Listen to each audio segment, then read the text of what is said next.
Hello, welcome my dear students. चले आगे बढ़ते हैं। थोड़ा सा मौसम भी थोड़ा सा साथ नहीं दे रहा है।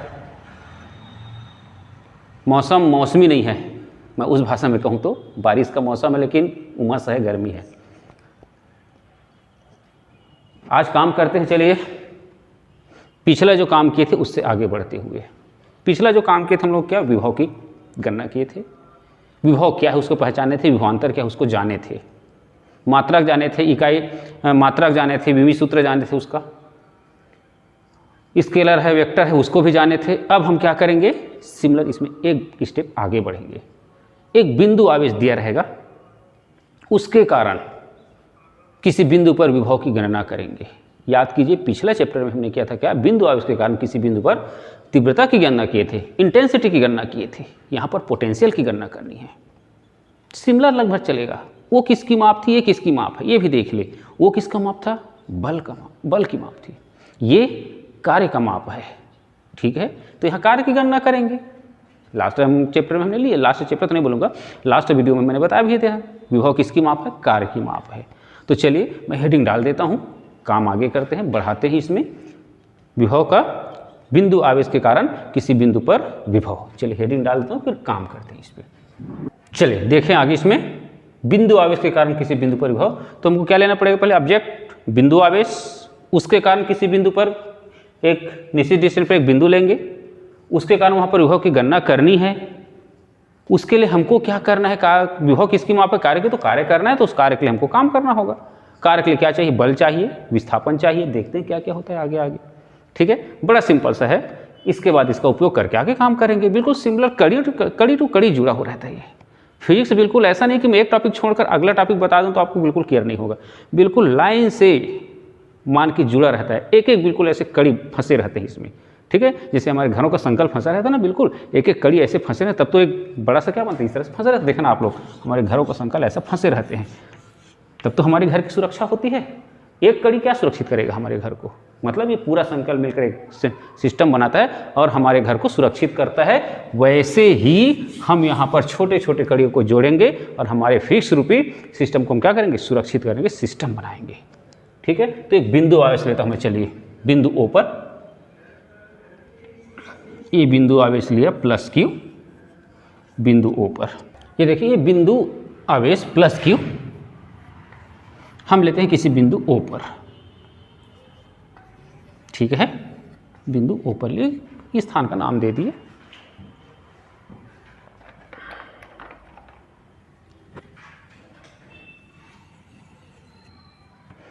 इससे आर दूरी पर एक बिंदु लेते हैं P।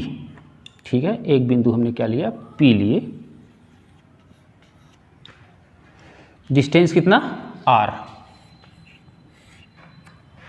यहां पर हमको क्या करनी है, विद्युत विभव की गणना करनी है। विभव की गणना करनी किसके कारण, इस प्लस क्यू आवेश के कारण। ठीक है, उसी को हम पूरा भी डिस्कशन पे लिखेंगे भी थ्योरी में।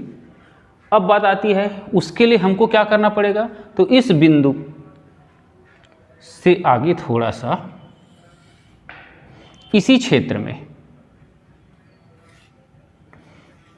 एक अन्य बिंदु पर ए पर हम क्या करेंगे, परीक्षण आवेश Q0 मानकर चलेंगे, लेकर चलेंगे या रखेंगे। ऐसे जब रखेंगे प्लस क्यू परीक्षण आवेश को, तो निश्चित है यह आवेश क्या करेगा, इस पर बल लगाएगा। और वह बल क्या होगा, कूलाम के नियम से सबको मालूम है।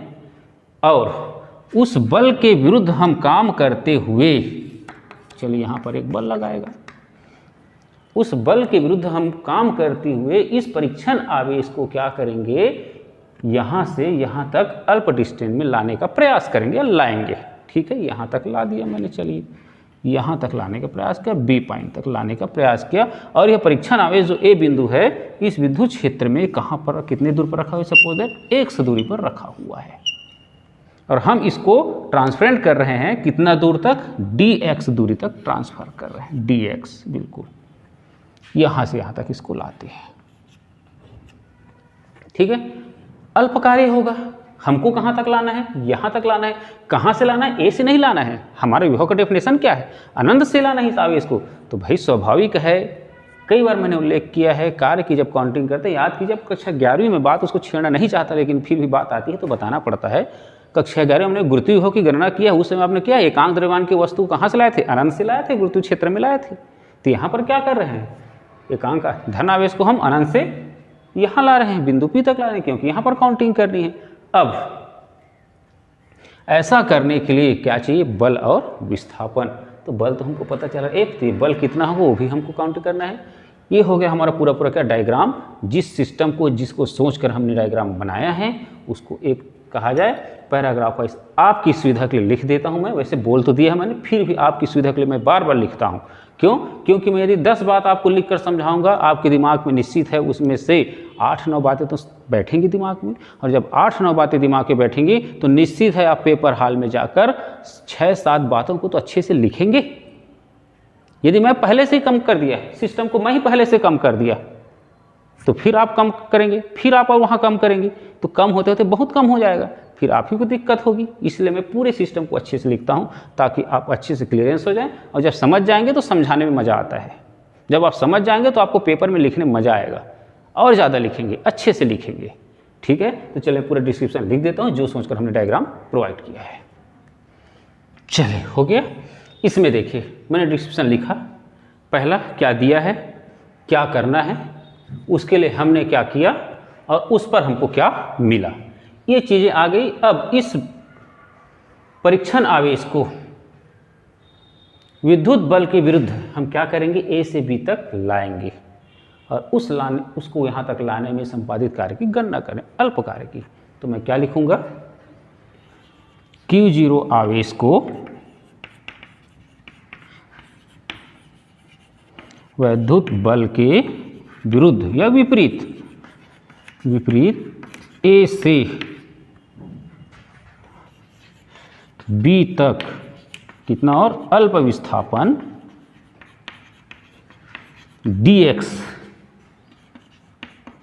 करने में संपादित पूर्ण कार्य नहीं, क्या अल्प कार्य, क्या dw इक्वल टू, ठीक है, क्या होगा, बल गुणित विस्थापन। बिल्कुल क्लियर है, सबको मालूम है, बल गुणित विस्थापन, पूर्ण बल लग रहा है, अल्प विस्थापन है तो बल गुणित विस्थापन आ गया। अब बात आती है कि हम यहाँ पर लिखें क्या, विपरीत। बिल्कुल, मतलब विस्थापन जो है बल के विपरीत हो रही है। मतलब क्या हुआ, यहाँ पर हम फिजिक्स में क्या करते हैं, जब भी अगेंस्ट काम होती है, अगेंस्ट डायरेक्शन में काम होती है, तो हम वहाँ पर लिखते हैं माइनस का साइन। ठीक है, तो यहाँ पर लिख भी देते हैं क्या, विस्थापन बल के विरुद्ध है इसलिए। ठीक है, ऋण चिन्ह क्या दर्शाता है, ऋणात्मक चिन्ह बल के विपरीत विस्थापन को दर्शाता है या दर्शा रहा है। ठीक, ये तो हो गए अल्प कार्य। चलिए, चाहे तो यहाँ पर इस बल का मान यहाँ पर पुटअप कर लें, उसके बाद आगे बढ़ें, या संपूर्ण कार्य में जाएं उसके बाद आगे बढ़ें, मतलब एक ही होगा, दोनों टाइम पे हमको करना ही करना है। चलिए, अब इधर का वर्किंग प्रोसेस में क्लियर कर दूं, मिटा दूं, उसके बाद फिर अब आगे बढ़ते हैं किस पर, पूरा डेरिवेशन पर। ठीक है, इस प्रकार क्या करेंगे, अब परीक्षण आवेश कौन सा, Q0 को कहाँ से, अनंत से ला रहे हैं हम लोग, ध्यान दीजिए, अनंत से कहाँ तक, R दूरी तक। ठीक है, R दूरी पर स्थित, लिख देता हूँ पूरा मैं, बिंदु P तक लाने में संपादित कुल कार्य की गणना करें। तो कुल कार्य W इक्वल क्या हो जाएगा, कहाँ से कहाँ, integration of infinite to R, और जो अल्प कार्य था वही इक्वेशन नंबर मैंने नहीं दिया था, वहाँ से वो पुटअप कर ले। dW का रिलेशन क्या आया था, dW का मान इस तरह से आया था, infinite to R F into D X minus समीकरण एफ से 1 से एफ का मान पुटअप कर ले तो क्या हो जाएगा, W इक्वल टू माइनस बाहर निकाल लूँ, integration of infinite to R Q into Q zero upon 4 pi epsilon not K X square into D X. F का वैल्यू पूरा ये कंप्लीट था और ये डी एक्स। ठीक, इसमें देखें अब जब भी समाकलन की बात आती है, अवकलन की बात आती है, इसलिए आपको जब 11वीं में बताया हुआ तो बेसिक तैयार किया गया गणित का, जो आपको 12वीं में अप्लाइड होने हैं, कम से कम उतने गणित तो बताया दिया जाता है। यहाँ पर भी देखिए, जब कोई फलन के साथ कांस्टेंट मल्टीप्लाई में हो तो उसको क्या करते हैं, इंटीग्रेशन से बाहर कर देते हैं। तो यहाँ पर क्या हो जाएगा, देखें W equal to minus Q into Q zero upon 4 pi epsilon not K integration of 1 upon X square of D X infinite to R. ठीक, इस बेसिस देखें अब इंटीग्रेशन, तो W equal to minus Q into Q zero upon 4 pi epsilon not K integration of X power minus 2 of D X. We know integration of X power N of D X equal to होता है X power N plus 1 upon N plus 1। Therefore W equal to minus limit छूटा है शायद यहाँ पर infinite to R minus Q into Q zero upon 4 pi epsilon not K. चलिए integration करें तो क्या हो जाएगा, इस basis X power minus 2 plus 1 upon minus 2 plus 1। Limit अभी पुट नहीं किए तो लिमिट आप यहाँ पर ले लें इन्फिनाइट टू आर। ठीक, सॉल्यूशन में जाएं, W equal to minus Q zero upon 4 pi epsilon not K X power minus 1 upon minus 1 infinite to R. Clear है, कांस्टेंट है, इसमें लिमिट की कोई आवश्यकता नहीं है, तो सीधा उसको मैं यहाँ से मल्टीप्लाई कर लूँ, डायरेक्ट कर लूँ काम इसको। W इक्वल क्या जाएगा, Q into Q zero upon 4 pi epsilon not K, क्या बचा हमारे पास 1 upon X infinite to R. अब यहाँ पर पुटिंग करें लिमिट को, लिमिट पुट करें तो W इक्वल टू हो जाएगा क्या, Q into Q zero upon 4 pi epsilon not के 1 upon R minus 1 upon infinite, upper limit minus lower limit. ठीक है, we know 1 upon infinite equal to 0। मैंने बता दिया है, बहुत बार उल्लेख भी किया है मैंने इसको, अपने स्वाभाविक भाषा में, परिवेशी भाषा में ऐसा समझने के लिए मैं कई बार उल्लेख भी करता हूँ, उसको भी थोड़ा सा रिमाइंड कर दूँ। गणितीय काम तो होते रहेंगे, चलते रहते हैं, पढ़ना ही है, पढ़ते रहेंगे। ठीक है, दैनिक जीवन में ऐसे कैसे सोचें, कैसे इसको रिमाइंड करें, कैसे दिमाग में रखें, उसको भी देखें। अनंत, तो मैं कहता हूँ हरि अनंत, हरि कथा अनंता, और हम सब उसके क्या है, अंश हैं। वैसे ही समुद्र, समुद्र में अथाह पानी, अनंत पानी है, नहीं नाप पा रहे हैं, और उससे एक बूंद पानी निकालने तो उसको कोई फर्क पड़ने वाला, कोई फर्क पड़ने वाला नहीं, मतलब मैं क्या लिख दिया, 0। ऐसे भी दिमाग में रख सकते हैं। ठीक है, मैं परिवेशी चीज़ों के हिसाब से बता दिया हूँ। मैथमेटिकल सीधा अनंत से किसी भी अंक को डिवाइड करते हैं तो उसका वैल्यू कितना आता है, 0 होता है। अब ठीक, यहाँ पर इस हिसाब से क्या हो जाएगा, W इक्वल टू हमको क्या मिल रहा है, W equal to Q into Q zero upon 4 pi epsilon not के 1 अपॉन आर। इसको अच्छे से लिख दूं मैं, ठीक है, आप लोगों के लिए। W equal to Q into Q zero upon 4 pi epsilon not K into R. और यही क्या है, उस परीक्षण आवेश को, चलिए नंबरिंग नहीं करने की आवश्यकता है, कोई दिक्कत नहीं है। उस परीक्षण आवेश को कहाँ से, अनंत से कहाँ तक, बिंदु P तक, जो आवेश Q से कितनी दूरी पर, R दूरी पर स्थित है, वहाँ तक लाने में संपादित कार्य है। लेकिन हम जानते क्या है, इस कार्य को यदि उस परीक्षण आवेश के परिमाण से भाग दे, मतलब एकांक कार्य को हम क्या कहते हैं, विभव कहते हैं। और हम जानते हैं विभव बराबर क्या होता है, W/Q0। तो उसके हिसाब से आगे बढ़कर मैं इसमें काम करूंगा। फिर आपके लिए अभी ये कार्य की गणना हुई है, विभव की गणना नहीं हुई है। विभव के लिए हम क्या करेंगे, इस पर आवेश से एकांक आवेश पर संपादित कार्य की गणना कर देंगे तो हो जाएगा विभव की गणना।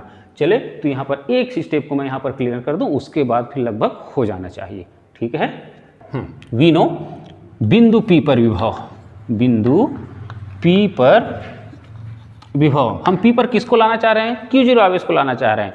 तो क्या होगा, V=, ठीक है, W/Q0। W का वैल्यू कितना निकला, चले थोड़ा जैसा है वैसा W, ठीक है। W का वैल्यू कितना निकला है उसको पुटअप कर लें, तो V क्या जाएगा, ये Q/Q0 4πε0K × R हो गया, और ये Q0 ये वाला, ठीक। Q0 क्या हो रहे हैं, कैंसिल हो रहे हैं। तो V = क्या आपने बता दें, 1/4πε0K और Q/R, और यही फाइनल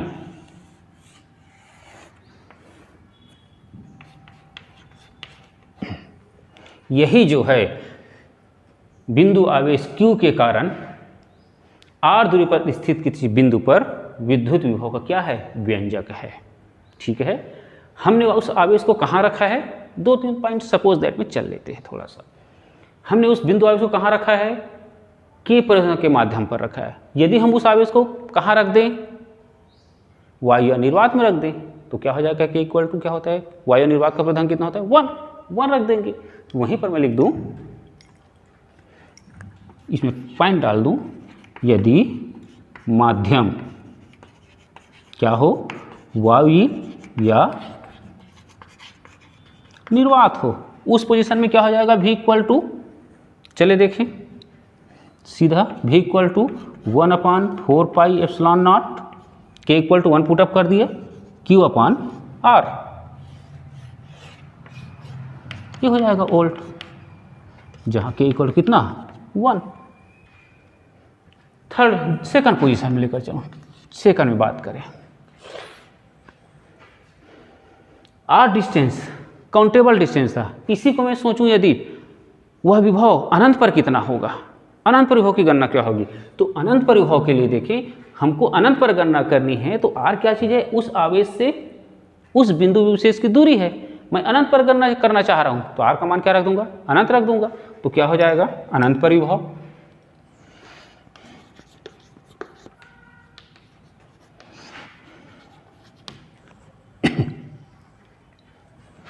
V = 1/4πε0 Q/∞ अनंत पर विभव। और अभी मैंने बताया था कहीं पर लिखा हुआ है, देखिए, तो कुल मिलाकर कितना हो रहा है, = 0। ये लीजिए, अनंत पर विभव कितना होता है यहाँ पर, 0। बिल्कुल इसको आपको क्या करना है, दिमाग में रखना है आगे के लिए। आगे और आपको बहुत सारे काम आएंगे इन चीज़ों में, और इसी आधार पर अभी हमको आगे और काम करना है। इलेक्ट्रिक डाइपोल के कारण अक्षीय और निरक्षीय, जैसे लास्ट हमको सेक्शन में किए थे, कौन सा, इलेक्ट्रिक डाइपोल के कारण अक्षीय और निरक्षीय में विद्युत तीव्रता की गणना किए थे। यहाँ पर क्या करेंगे, विद्युत विभव की गणना करेंगे, लेकिन बेस ये होगा, इसके बगैर नहीं होता। मैंने कहा ना, कड़ियों को जोड़कर चलेंगे, बिना कड़ी जुड़े हुए काम नहीं बनेगा। ठीक है। तो यहाँ पर 2-3 बातें आई स्पष्टता में, कार्य की गणना किए, उसके बाद माध्यम क्या हो, यदि वायु या निर्वात हो तब गणना किए, और थर्ड बात देखें हम लोग क्या, यदि वह विभव कहाँ पर गणना करनी हो, अनंत पर गणना करनी हो, तो अनंत पर विभव कितना होता है, 0 होता है। ठीक है। ये बिल्कुल अच्छे से दिमाग में रखिए, और इस आधार पर हमको आगे काम करना है।